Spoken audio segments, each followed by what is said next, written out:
kualifikasinya bukan cari yang dari orang kaya, cari yang sarjana, S2, cari yang jago ini, jago itu, jago ini, jago itu, jago itu. Bukan. Tapi yang terkenal, baik, penuh iman, dan apa?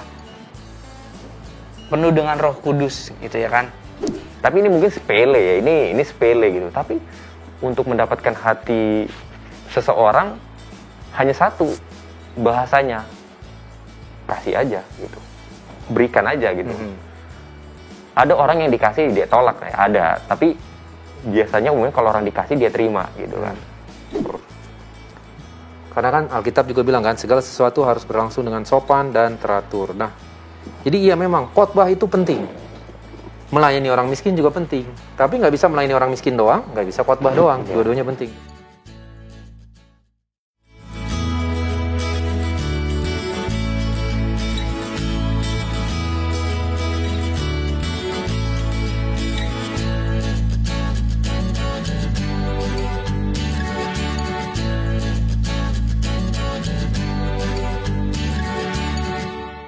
Halo, selamat datang kembali di acara Care Group. We Share, We Care. Dan di hari ini kita akan kembali lagi mempelajari Alkitab dan tentu saja kita yang di studio ini senang bersama-sama bisa bertemu kembali dengan Anda semua. Sebelum kita memulai acara ini, mungkin saya kali ini mengundang Saudara Stephen. Boleh doa buka untuk kita semua? Boleh. Mari kita berdoa. Bapa di dalam kerajaan surga, terima kasih berkat Tuhan kepada kami hari ini. Tuhan boleh kembali mempertemukan kami di acara Care Group. Kami mau mendengar kesaksian dan kami juga mau belajar akan firman Tuhan. Berikan kami akal budi hikmat dari surga ya Tuhan, sehingga apa yang kami pelajari dapat kami mengerti, bahkan kami lakukan dalam kehidupan kami, sehingga kehidupan kami setiap hari semakin sama seperti hidup Kristus. Memberkati pemirsa yang mendengarkan, biarlah Engkau juga menanamkan Roh Kudus, sehingga kami semua boleh mendapatkan satu pelajaran yang baik untuk kami boleh berjalan bersama dengan Kristus. Terima kasih ya Bapak, di dalam nama Yesus kami berdoa. Amin. Amin. Oke, sekali lagi selamat datang kepada para pemirsa yang ada di rumah dalam acara Care Group, We Share, We Care. Sebelum kita mulai, seperti biasa, saya akan mengenalkan diri saya. Saya Ziko dari Manggarai. Saya Robert Gultom dari Jatimulya. Saya Stephen Karamoy dari Bogor. Oke, dan kita di sini bertiga akan bersama-sama mendiskusikan firman Tuhan bersama dengan pemirsa di rumah. Dan mari buka Alkitab kita bersama-sama karena kita akan bahas firman-firman yang sangat bagus sekali. Tetapi sebelum kita mulai, seperti umumnya kita akan sharing-sharing dulu. Mungkin dimulai dari gue ya. Tolong doakan karena gue mau ada bisnis trip hari Kamis ini. Ya tolong doakan aja supaya pesawatnya nggak jatuh. Mungkin itu paling simpel. Ya mobil keserempet kan masih hidup. Motor jatuh masih luka-luka. Kalau pesawat mau diapain habis itu? Selesai. Iya, masa gue bawa parasut sendiri? Gitu, doakan semoga bisa berjalan dengan baik. Terus terutama mungkin doakan ya istri sama anak yang di rumah. Semoga baik-baik aja. Sama ada permohonan doa dari teman gue. Ada salah satu teman di gereja gue. Dia, mungkin Stephen udah ketemu kemarin ya, beberapa waktu lalu ya. Dia sudah komitmenkan dirinya untuk ikut pelayanan melayani Tuhan selama 1 tahun. Wow. Oh, oke sih. Maria. Oke. Jadi dia sudah beli tiket dan akan berangkat Kamis ini juga ke Manado untuk mendedikasikan hidupnya selama 1 tahun untuk bekerja untuk Tuhan, untuk melayani sebagai misionaris. Jadi itu teman gereja gua dan teman Ronald. Jadi kita bersyukur banget. Namanya Maria, ya nanti bisa kita gue catat deh. Supaya kita bisa doakan ya, semoga dalam 1 tahun ini ya dia bisa menjadi penginjil yang baik dan dia sendiri bisa diubahkan ya sama Tuhan. Kalau dari Robert sendiri gimana? Tolong doakan orang tua ya, yang sudah tua, jadi supaya sehat-sehat terus. Oke. Bukan, tapi selain itu maksudnya, gue juga tadi langsung permohonan doa aja ya. Tapi maksudnya adakah yang exciting terjadi beberapa akhir belakangan, mungkin yang bisa jadi kesaksian buat teman-teman yang menguatkan semangat penginjilan gitu? Sebuah kekecewaan ya. Jadi Waduh. Kekecewaan besar atau sedang? sedang Kecil. ya. Oke. Jadi beberapa saat yang lalu KKR ya.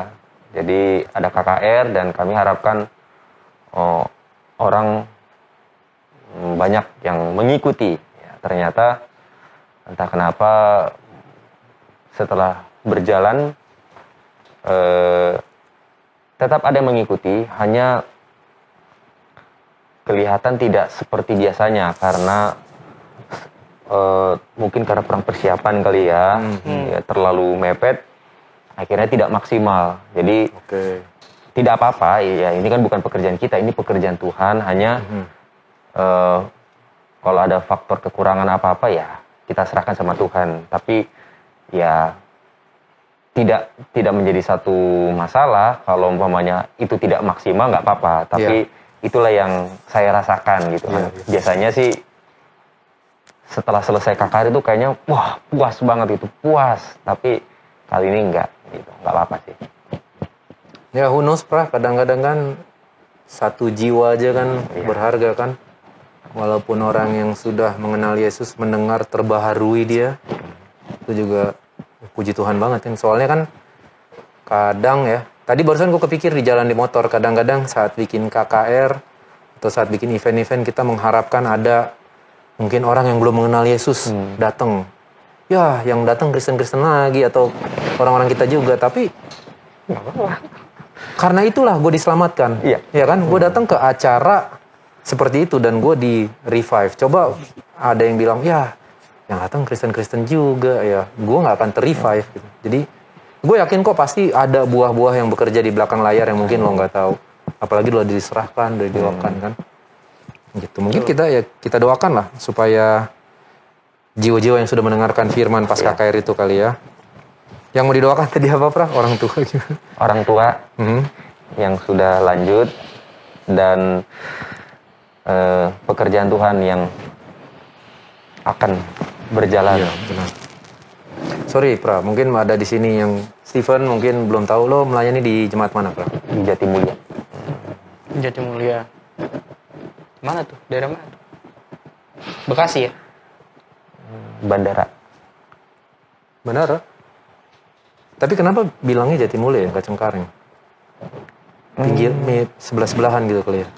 Iya, lebih apa ya, kalau nama itu kan nama daerah tempat di situ. Kalau Cengkareng kan luas. Secara garis, secara luasnya itu Cengkareng. Oke lah, oke.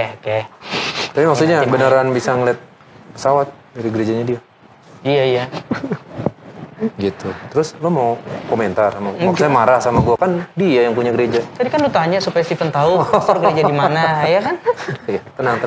Makan pisang. Oke, thank you bro. Ya orang tua, pekerjaan Tuhan di Jatimulya, jiwa-jiwa yang sudah mendengarkan KKR ya. Oke, sekarang ke Brother Steven, gimana Van? Apakah ada sesuatu yang exciting, yang mantep, atau yang mau didoakan? Yang exciting dulu, baru permohonan doa. Jadi kan gue sering cerita nih kalau kadang-kadang gue melihat segala sesuatu yang terjadi di sekitar tuh kayak ini apa sih yang Tuhan mau ajarin gitu. Nah jadi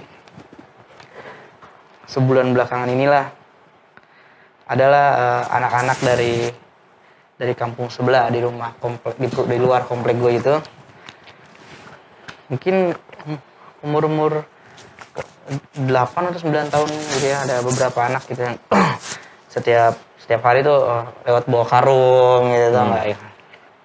Nah waktu itu gue pulang pas gue lagi parkir mobil, mereka ada di depan rumah gue gitu kan, 4 orang kalau nggak salah. Kita tegur lah, mereka lagi kayak itu kan panas hari itu kan, jadi kayak mereka lagi istirahat di sebelah rumah gue tuh ada tempat agak teduh. Gue karena gue punya banyak ponakan seumuran mereka, jadi pendekatan gue kayak pendekatan ke ponakan aja gitu. Weh, pernah ngapain di situ? Gitu kan. Bukan urusan lu gitu. Istirahat om. udah pada makan belum? Belum, mereka bilang gitu kan ya. Akhirnya gue masuk lah ke rumah kan, sini makan lah. Selesai mereka makan, tanya-tanya kan segala macam. Gue tanya kelas berapa, ini rumahnya di mana. Terus gue bilang, kalau di rumah nggak punya makanan, datang aja ke sini. Gue bilang gitu kan. Ya, selesai mereka makan. Kalian mau bungkus makanan nggak? Gue bilang gitu kan. Gak usah. Udahlah. Akhirnya gue kasih jajan lah mereka ya kan. Oh, lo kasih cash maksudnya? Oke. Terus gue bilang, kesini aja ya, gue bilang gitu. Kalau kalian mau kesini aja.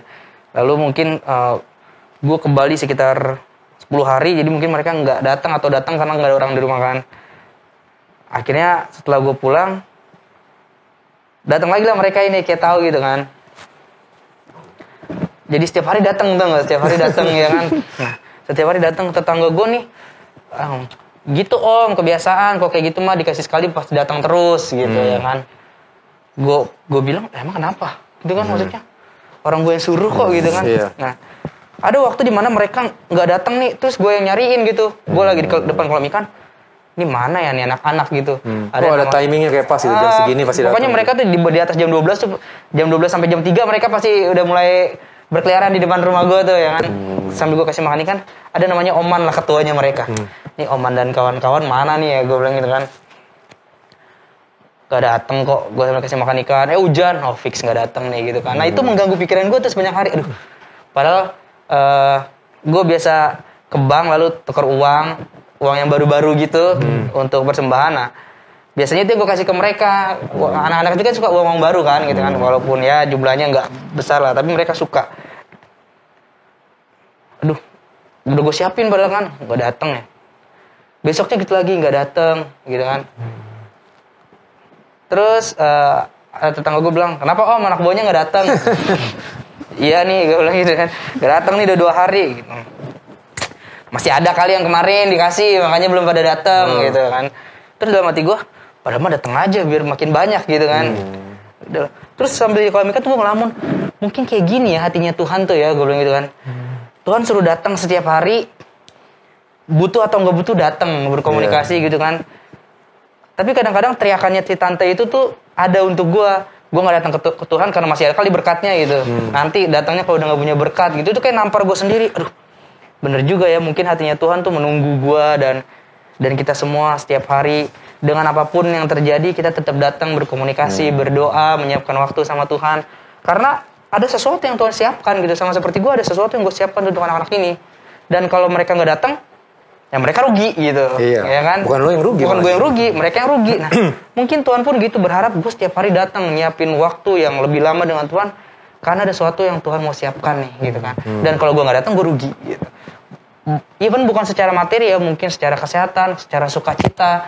Harusnya Tuhan mau tambahkan sukacita, tapi karena gue nggak datang, gue merasa sukacita itu jadi hilang sendiri, gitu segala macam. Jadi kayak gue bilang, segala sesuatu dalam kehidupan gue sehari-hari itu kadang-kadang gue melihat apa sih yang Tuhan mau ajarkan gitu ya kan. Nah anak-anak ini tuh merepresentasikan gue mungkin ke Tuhan gitu. Kadang-kadang datangnya kalau ada maunya doang, giliran masih ada yang cukup, gue lupa untuk datang ke Tuhan gitu. Ini menegur sekaligus menghibur gue bahwa Tuhan menunggu setiap hari untuk gue tetap datang. Menurut gue cukup bangun tidur berdoa, baca Alkitab, lalu di sela-sela hari meluangkan waktu untuk berdoa, dan nanti petang berdoa lagi. Ternyata Tuhan mau waktu yang lebih intim dari itu untuk gue berbicara sama Tuhan, mungkin seperti itu. Jadi ya ini yang exciting menurut gue. Ada pelajaran yang gue dapat dari kehidupan sehari-hari.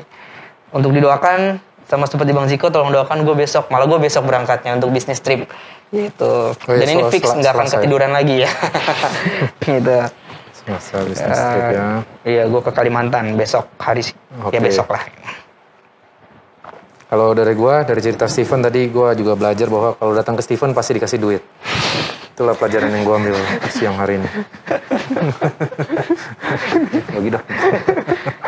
Karena gue siapin mereka 10 ribuan, lu mau 10 ribu? Lumayan, bubur ayam.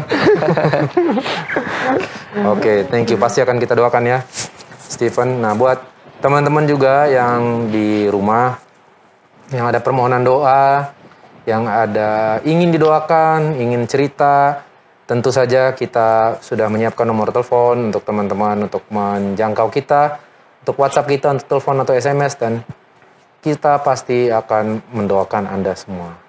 Dan karena kita sudah kesaksian, mari kita lanjut ke pembelajaran Alkitab kita. Kita hari ini akan mulai dari Kisah Para Rasul 6 ayat 1 sampai 7 ya. Tapi sebelum kita membaca Kisah Para Rasul 6 ayat 1 sampai 7, saya mengundang teman-teman di rumah untuk mengambil Alkitabnya. Siap-siap.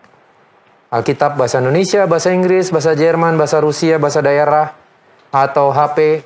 Mari ambil Alkitabnya, siap-siap. Kita akan mulai membaca Kisah Para Rasul 6 ayat 1 sampai 7 setelah yang satu ini.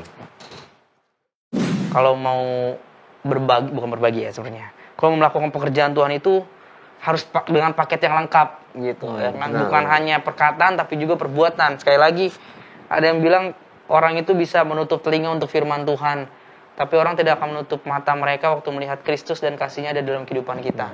Ya kan? Karena kan Alkitab juga bilang kan, segala sesuatu harus berlangsung dengan sopan dan teratur. Nah, jadi iya memang khotbah itu penting. Melayani orang miskin juga penting. Tapi nggak bisa melayani orang miskin doang, nggak bisa khotbah doang. Dua-duanya penting.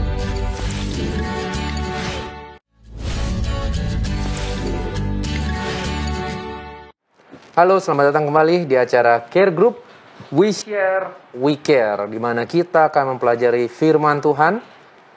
Dan yang paling penting bukan hanya untuk menambah pengetahuan, tetapi untuk merubah kehidupan kita supaya lebih baik dari kemarin. Dan sekarang tadi saya sudah ngobrol ke teman-teman semua. Dan bagi yang baru datang, yang baru bergabung bersama dengan kami, kita sekarang akan lanjut membaca Kisah Para Rasul 6 ayat 1 sampai 7. Saya harap semua sudah mengambil Alkitabnya ya. Kisah Para Rasul 6 ayat 1 sampai 7. 7 berarti 2, 2, 3 ya. Oke.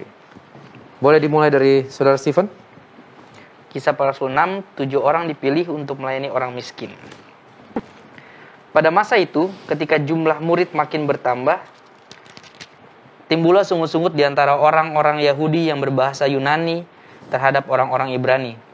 Mereka karena pembagian kepada janda-janda mereka diabaikan dalam pelayanan sehari-hari. Berhubung dengan itu, ke-12 rasul itu memanggil semua murid berkumpul dan berkata, "Kami tidak merasa puas karena kami melalaikan firman Allah untuk melayani meja.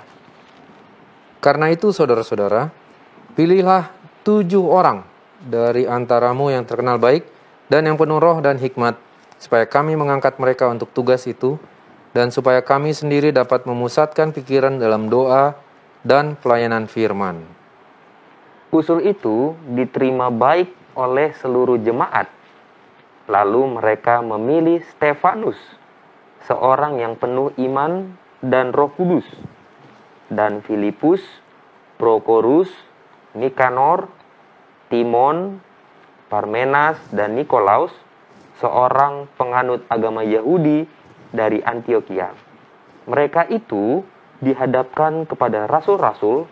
Lalu rasul-rasul itu pun berdoa dan meletakkan tangan di atas mereka. Firman Allah makin tersebar dan jumlah murid di Yerusalem makin bertambah banyak. Juga sejumlah besar imam menyerahkan diri dan percaya. Amin. Oke, ayat hari ini kesannya singkat ya, tapi gue yakin mungkin banyak pelajaran buat kita yang bisa kita ambil. Mungkin gue mau dari tadi Robert yang terakhir bacakan, mungkin dari Stephen gitu. Kalau dari lo sendiri, lo lihat Van, kira-kira apa karakter Allah yang bisa kita lihat dari sini Van ya? 7 orang dipilih untuk melayani orang miskin. Oke. Perikopnya aja udah 7 orang dipilih untuk melayani orang Miskin. Orang yang paling perlu dilayani, ya kan? Gitu. Kayak kesaksian gue barusan bahwa inilah yang paling penting untuk dilayani sebenarnya gitu kan. Orang lagi kelaparan, lalu kita berkhotbah, bertobat loh sebab kerajaan surga sudah dekat. Perut keloncongan. Kemungkinannya cuma 2, antara lu dilempar mereka pergi ya kan, seperti itu. Nah, karakter Allah yang gue dapat dari perikop ini di awal adalah bahwa Allah memperhatikan hal-hal yang lebih penting. Bahwa Allah memperhatikan hal-hal yang lebih harus diperhatikan gitu. Kalau kita lihat kan bagaimana Allah melayani, Allah masuk ke orang-orang yang sakit, ya kan, melalui itulah Allah memulai penginjilannya ke orang-orang yang miskin, yang lapar seperti itu. Jadi karakter Allah yang gue dapat adalah, makanya Tuhan selalu bilang, pergilah kepada semut, perhatikan lakunya dan jadilah bijak. Nah, semut itu kan sesuatu yang kecil ya kan, dibanding kita manusia. Artinya Allah mau gue itu memperhatikan hal-hal kecil di sekeliling gue dulu gitu, untuk bisa menjangkau hal-hal besar. Karena kalau kita perikop ini, pada akhirnya karena hal kecil ini diperhatikan, hasilnya ini sangat besar loh. Demikian, hasilnya itu adalah di ayat yang terakhir, firman Allah makin tersebar dan jumlah murid di Yerusalem makin bertambah banyak, ya kan? Karena Allah memperhatikan satu hal yang sangat sangat penting. Jangan sampai pekabaran ini berlangsung dengan orang mendengar dengan perut kelaparan. Jadi Tuhan memberi 5.000 roti dulu, ya kan? Sambil dia berfirman, dia memberikan ini karena Tuhan tahu selain kebutuhan jasmani ada juga kebutuhan rohani, ada juga kebutuhan jasmani yang orang lain itu butuhkan gitu. Oke. Ya, Tuhan memperhatikan istilahnya kalau kata-kata sekarang orang terbelakang lah gitu mungkin ya, yang tidak diperhatikan oleh orang. Ya, helai rambut kita aja dia perhatikan kan, apalagi umat-umat dia yang mungkin membutuhkan ya. Jadi memang melalui murid-muridnya dia menolong orang lain gitu. Kalau dari Brother Robert gimana, Bro? Kalau yang saya lihat di sini, ternyata pelayanan Tuhan itu butuh perubahan. Rupanya dari zaman dulu sampai sekarang, pekerjaan Tuhan itu, pelayanan Tuhan itu banyak yang terabaikan. Banyak faktor yang membuat orang jadi, saya nggak dilayani, saya nggak diperhatiin, saya nggak didoain, atau mungkin nggak ada yang ngajakin saya belajar Alkitab, nggak ada yang mau saya ajak sharing, curhat, yang doain. Jadi dari cerita ini kita lihat ternyata pelayanan rasul-rasul itu dulu pernah terjadi perubahan gitu. Karena mereka sibuk mikirin meja, sibuk mikirin kebutuhan orang, akhirnya pelayanan firman mereka terbengkalai. Kenapa? Karena mungkin sistemnya pada saat itu ya semua pada rasul tanggung jawabnya. Pada rasul kan. Jadi orang rasul, orang rasul. Jadi saya kapan khotbahnya, saya kapan seminar, saya kapan ke tempat orang yang membutuh. Jadi dari sini kita lihat ternyata butuh perubahan dalam sistem pelayanan, bukan hanya di dalam rumah kita, tapi di lingkungan luas, khususnya dalam dunia pelayanan. Jadi suka tidak suka harus ada perubahan, ada kemajuan lah ya, yang tidak diperhatikan sekarang juga jadi diperhatikan gitu. Oke. Kalau dari tadi gua sedikit mencatat di HP, gua melihat bahwa Allah itu Allah yang teratur. Ini mirip dengan cerita Musa zaman dulu, di mana dia satu orang yang menghakimi semua orang. Istilahnya kan bukan menghakiminya, istilahnya menjadi penengah dari kasus-kasus, menjadi hakim, menjadi penasehat, tempat konseling, sampai dia kecapean. Sampai akhirnya mertuanya bilang, kenapa lo nggak tunjuk kepala dari ini, kepala ini, baru perkara yang susah dihadapin ke lo gitu. Perwakilan lah ya. Ada perwakilan. Nah di sini juga gue lihat Allah itu Allah yang teratur. Karena kan Alkitab juga bilang kan, segala sesuatu harus berlangsung dengan sopan dan teratur. Nah, jadi iya memang khotbah itu penting. Melayani orang miskin juga penting. Tapi nggak bisa melayani orang miskin doang, nggak bisa khotbah doang. Dua-duanya penting. Jadi Tuhan dengan inspirasi, dengan ya ini juga lah, karena ada masalah. Di sini ada pelajaran yang diambil, akhirnya mereka membentuk suatu administrasi yang bagus. Jadi nggak selamanya masalah itu menimbulkan masalah yang lebih besar lagi gitu ya. Jadi ini masalah menimbulkan suatu solusi yang bagus. Jadi Allah itu adalah Allah yang teratur. Jadi ya gitu, ada masalah, terus murid-murid mencoba menghandle, tapi dia bilang, wah kita nggak bisa nih, jadinya kita nggak bisa melayani firman Allah. Pilihlah 7 orang, jadinya, dan disinilah gue lihat gereja itu jadi mulai rapi. Mulai rapi, apalagi 3.000 orang dibaptis, melayani itu yang cuman mungkin 12 orang gitu kan. Jadilah mereka berdoa mungkin, ya pastilah mereka berdoa ya.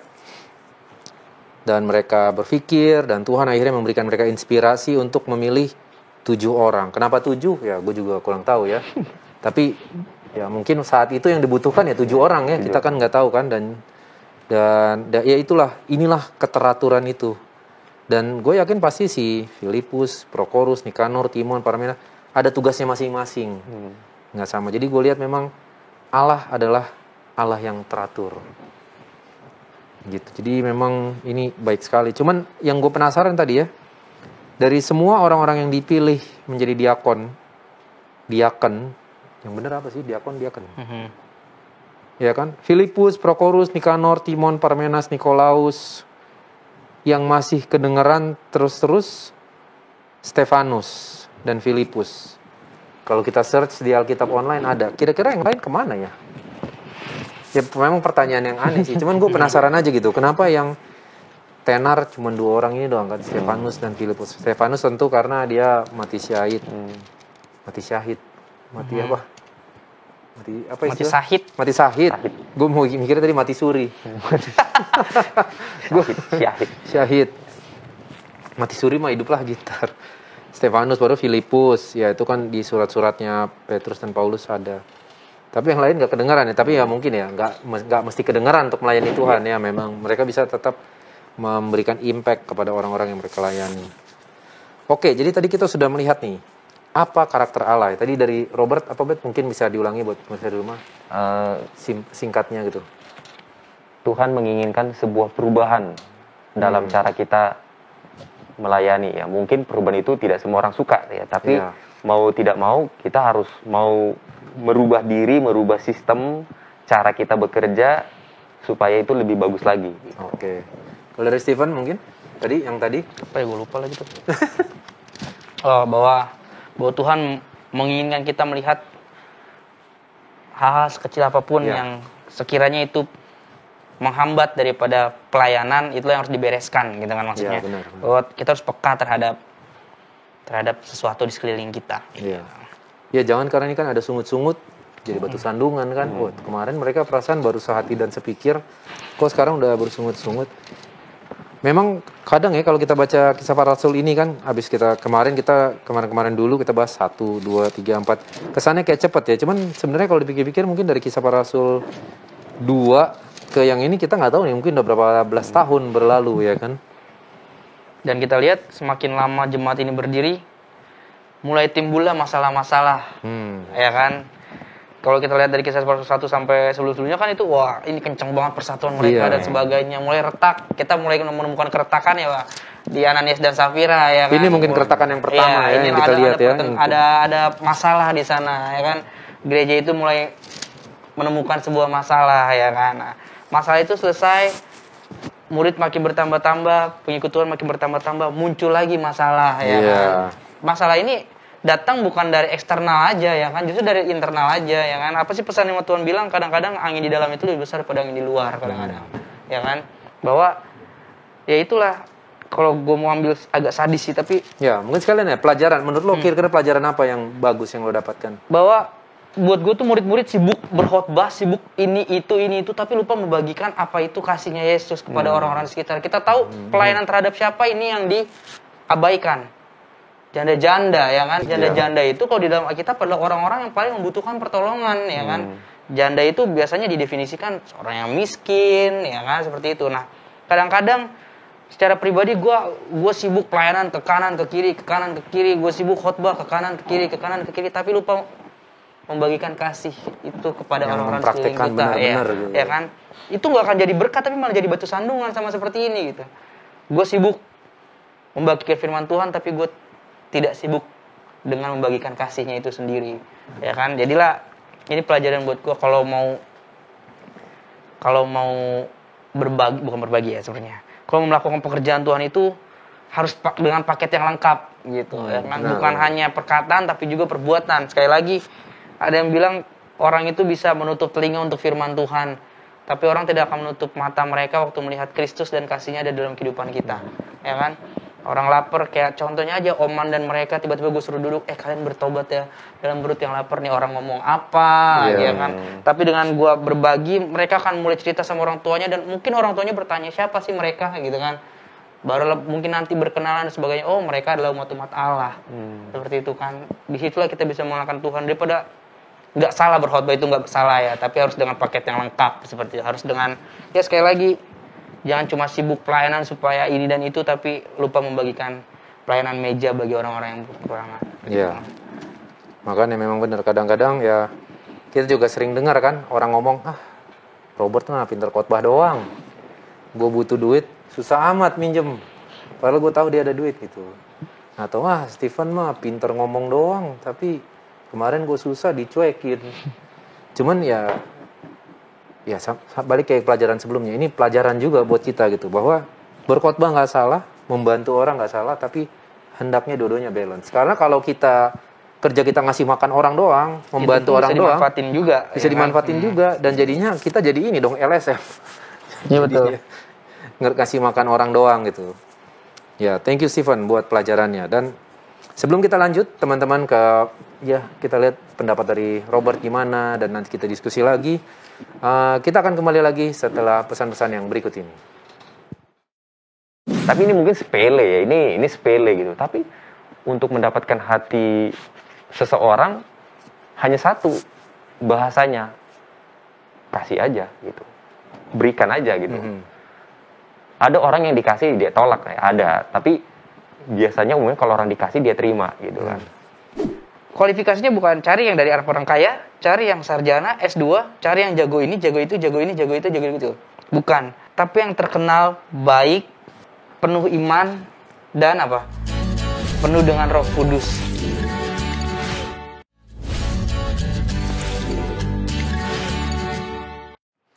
Halo pemirsa, kembali lagi bersama kita dalam acara Care Group. We Share, We Care, di mana kita akan mempelajari firman Tuhan.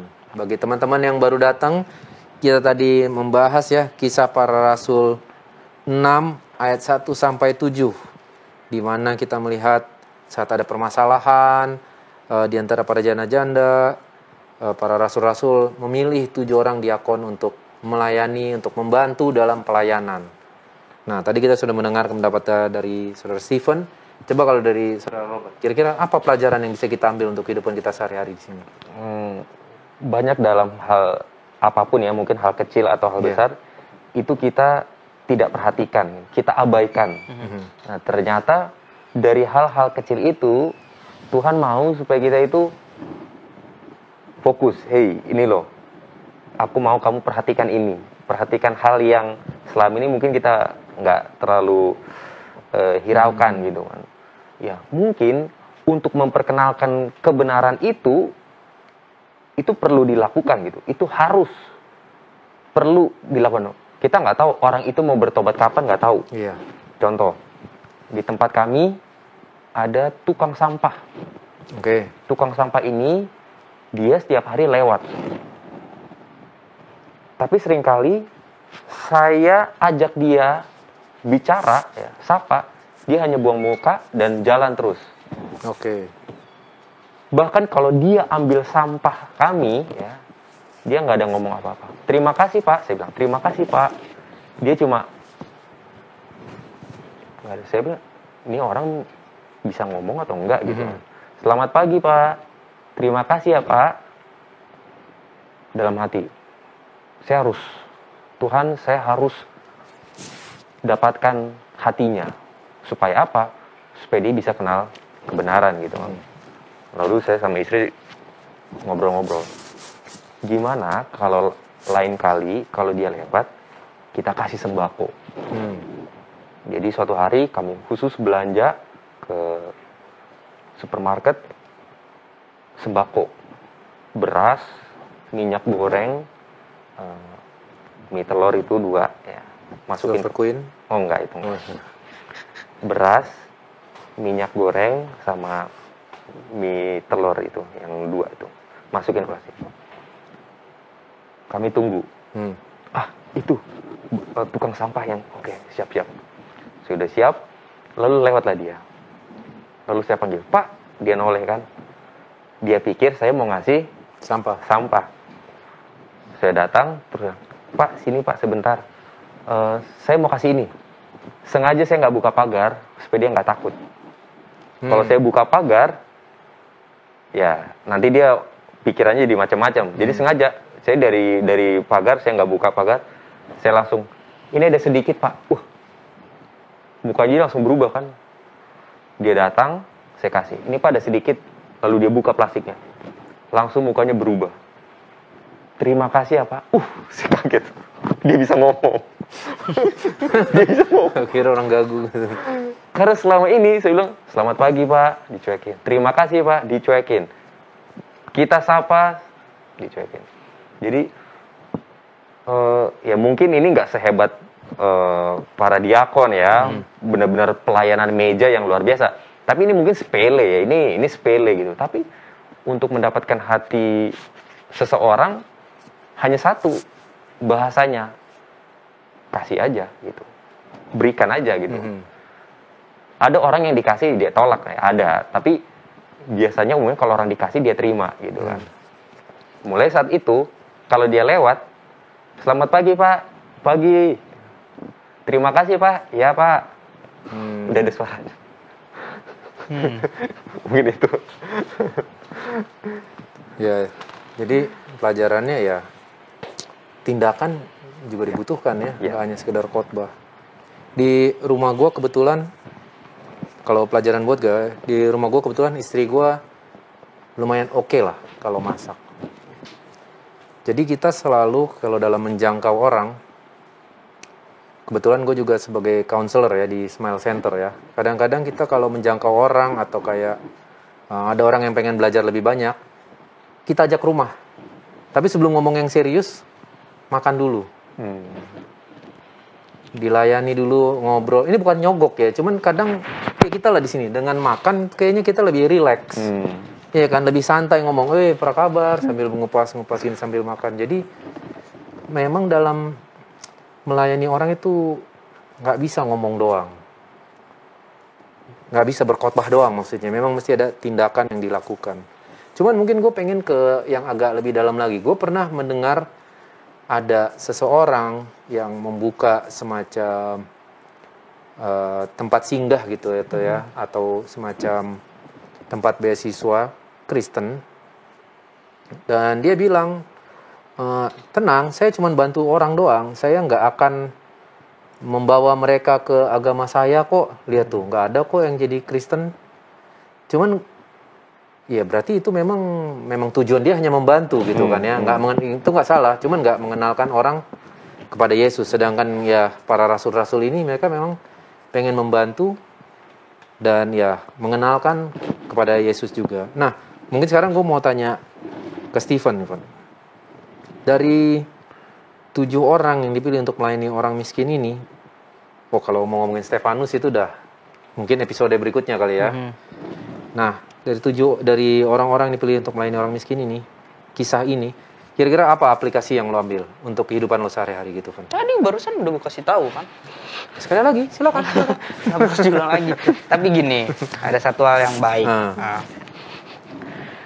Kalau kita lihat kualifikasi untuk 7 orang ini apa sih? Ya kan? Hire 7 orang, kualifikasinya cuma 2 di situ. Yang pertama, penuh iman. Yang kedua, penuh dengan Roh Kudus. Ya kan? Kualifikasinya bukan cari yang dari orang kaya, cari yang sarjana, S2, cari yang jago ini, jago itu, jago ini, jago itu, jago itu. Bukan. Tapi yang terkenal baik, penuh iman, dan apa? Penuh dengan Roh Kudus gitu ya kan. Sebenarnya sih ini sering gue sampaikan, tapi ini sekali lagi membesarkan hati gue gitu kan. Bahwa Allah tidak memanggil orang-orang hebat untuk melakukan pekerjaannya gitu. Tapi Allah akan membuat orang-orang yang dipanggilnya menjadi hebat gitu. Ya kan? Kualifikasinya itu, ini indikasi ini adalah orang-orang yang dekat dengan Tuhan aja kok, ya kan? Dia nggak akan punya iman kalau dia nggak dekat dengan Tuhan. Dia nggak akan punya iman kalau dia nggak dia nggak akan penuh dengan Roh Kudus kalau dia nggak dekat dengan Tuhan. Contoh daripada Stefanus ini, kalau kita mau bahas lagi lebih dalam, hal-hal mengerikan terjadi berikutnya terhadap Stefanus, ya kan? Iya. Tapi kalau bukan orang yang penuh dengan iman, kalau bukan orang yang penuh dengan Roh Kudus, ini fail ini, Stefanus ini gue pikir. Ya kan, tapi karena dia memiliki hubungan yang intim dengan Kristus, dia berdoa sama seperti Yesus berdoa pada waktu dia dirajam. Ya kan? Artinya apa? Ini pelajaran penting buat gue dan mungkin untuk kita semua teman-teman, bahwa Allah memanggil siapapun untuk melakukan pekerjaannya. Selama kita mau melakukan pekerjaannya, nggak ada kualifikasi yang sangat spesifik yang Allah minta selain kita mau datang untuk melayani. Ada banyak orang yang bilang, aduh Tuhan, sama seperti Musa, saya nggak bisa ini, nggak bisa itu, nggak bisa ini, nggak bisa itu. Tapi Tuhan gunakan akhirnya dari Musa ini acuh terhadap bangsa Israel, ya kan? Artinya acuh, aduh Tuhan, kayaknya bukan saya lah gitu kan. Iya. Sampai pada akhirnya Harun aja lah dulu gitu. Sampai pada akhirnya apa? Musa berkata kepada Tuhan apa? Tuhan, kalau memang mereka nggak selamat, hapuskan saja nama saya dari apa? Yang penting mereka yang selamat lah, gue nggak usah. Artinya Tuhan mengubah karakter orang-orang yang dipilihnya. Ya. Gitu, ya kan? Tuhan mengubah karakter dari yang acuh menjadi sangat peduli, ya kan? Seiring berjalannya waktu, seiring berjalannya Musa berjalan bersama dengan Yesus, dan ketujuh diakon ini pun adalah orang-orang yang terkenal dekat dengan Kristus. Artinya apa? Kita tidak perlu menjadi hebat untuk melayani Tuhan. Dengan kita dekat dan memiliki iman kepada Tuhan, maka Tuhan yang akan membuat kita menjadi hebat di dalam pelayanannya. Dalam kutip hebat ini bukan hebat bisa melakukan ini, bukan melakukan itu. Minimal bertahan di dalam setiap goncangan di dalam pelayanan. Gitu. Ya memang kalau kita lihat ya, dari 7 orang ini, yang paling terkenal mungkin Stefanus. Dan kayak yang lo bilang memang, kalau nggak ada Roh Kudus, nggak ada iman, pas ini aja judul perikopnya aja di 6 di bawahnya langsung tuduhan terhadap Stefanus. Kenapa gue suka Stefanus? Ya karena ini karakter nama gue dan gue mendalami karakter ini gitu kan. Jadi ntar lagi lo lemparin batu. Enggak juga sih. Tapi ya memang gitu kan, tuduhan terhadap Stefanus habis itu. Habis itu pembelaan Stefanus. Kita lihat judul perikopnya aja deh. Habis itu langsung Stefanus dibunuh. Ini kan baru dipilih, dituduh, dia membela diri, dibunuh. Ya walaupun kita nggak tahu ya ini jangka waktunya berapa tahun gitu. Cuman ya kalau tanpa Roh Kudus, tanpa iman, mungkin udah kabur dia. Mungkin nggak ada ini dari ayat 8 sampai 7 ayat 60 udah kabur dia mungkin. Saudara Robert gimana? Ada pointer-pointer terakhir sebelum kita ini. Apa kira-kira aplikasi menurut lo yang bisa, ya lo udah mengaplikasikan ya justru ya dalam membantu bapak-bapak tadi. Cuman apakah ada kira-kira pointer-pointer terakhir? Dalam melakukan pekerjaan Tuhan, ya, dalam melayani Tuhan, nggak ada yang kecil. Oh iya. Apapun itu di mata Tuhan itu penting, itu di mata Tuhan itu besar ya. Jadi jangan bilang, Tuhan ini kan kecil, ini nggak seberapa. Mungkin kalau di pemandangan kita manusia, ya itu kecil gitu, itu nggak seberapa. Tapi bagi Tuhan, walaupun kamu hanya seorang diaken, ini dunia bisa geger. Ya betul. Benar. Goyang. Siapa sih Stefanus? Oh, diakon. Apa sih diakon kerjanya? Mengut persembahan kalau sekarang orang mikirnya kan. Ya. Latar belakang keluarganya apa sih? Latar belakang pekerjaannya apa sih? Tapi kalau memang dia dipakai Tuhan, dipenuhi Roh Kudus, goyang dunia. Benar. Dan memang ya kita lihat lah ya, salah satu contohnya di HP gue nih, kalau gue lihat ada 4 kali namanya Stephen, orang yang beda-beda. Ya karena orang tua dan bukan orang tua juga, kisah ini sudah menginspirasi banyak orang. Dan karena kisah ini banyak orang bertobat dan gue yakin. Makanya ada Stefanus di HP gue. Dan ya ini jadi nama yang nggak kayak Nero gitu. Jadinya malah nama dogi. Iya kan? Tapi ini kan jadi nama orang. Karena memang ya Stefanus ini kelihatan. Ya, kayak lo bilang, dia akan merubah dunia, merubah jiwa-jiwa. Dan orang yang melempar dia, contohnya nih kita lihat judulnya aja. Stefanus dibunuh, Saulus hadir. Yang menyakiti dia malah jadi salah satu yang ngisi seperempatnya Alkitab.